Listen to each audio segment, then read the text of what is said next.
सुप्रभात। यहाँ पर उपस्थित सभी माता एवं बहनों, आप सबको मेरी तरफ से बहुत बहुत शुभ प्रभात। और आज जो विषय है हमारा वह है कि मत करना मरने के बाद भागवत कथा, जीते जी सुन ले अपनी माँ की व्यथा। मतलब अरे मरने के बाद भागवत कथा करने का कोई फायदा नहीं है अगर जीते जी आपने अपनी माँ की तरफ या अपनी माँ की सेवा नहीं की और उसके दुख सुख में उसको एक गिलास पानी तक का नहीं दिया तो कोई फायदा नहीं है। भागवत कथा करना बहुत अच्छी बात है, लेकिन उसका आनंद तभी आता है जब हम खुद के माँ बापों को खुश रखते हैं।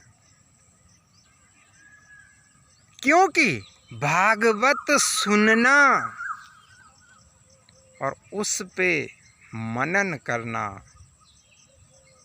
बहुत अंतर है। सुनने के लिए तो गुरुजी या संत जी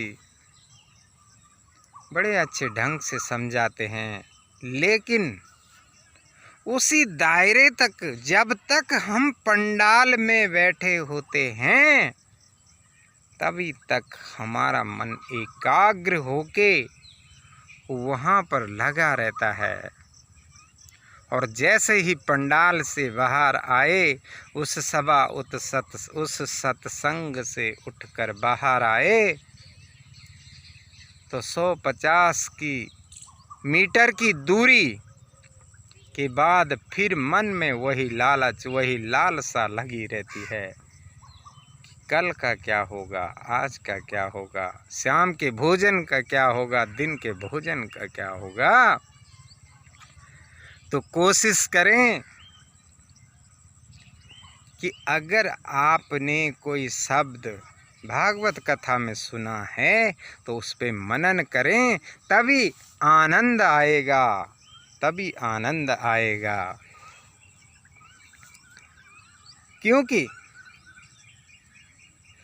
भजन तो हम अपने मोबाइल, सीडी, टीवी इत्यादि में सुन सकते हैं, लेकिन मनन, उस पे विचार, उसके साथ साथ चलना, समाधान करना हमें खुद को पड़ेगा, हमें खुद को पड़ेगा।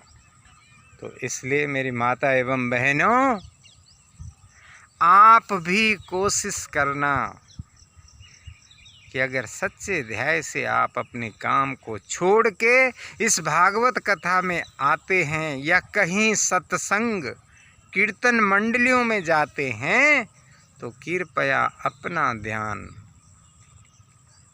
उसी कथा, उसी कीर्तन में लगाएं और इधर उधर अपने मन को न भटकाएं। क्योंकि ये मन बड़ा चंचल है, ये कुछ नहीं करने देता है। जिस तरह से टीवी को चलने के लिए रिमोट हमारे हाथ में है, उसी तरह से इस मन को कंट्रोल करने का रिमोट भी हमारे खुद के हाथ में है। तो कोशिश करें उस मन को काबू रखें, उस मन को भटकने न दें, उस मन को भटकने न दें। इन्हीं शुभ शब्दों के साथ सर्वे भवन्तु सुखनी, सर्वे सन्तु निरामया, सर्वे भद्राणि पश्यन्तु, माँ कस्यो दुख भागवे।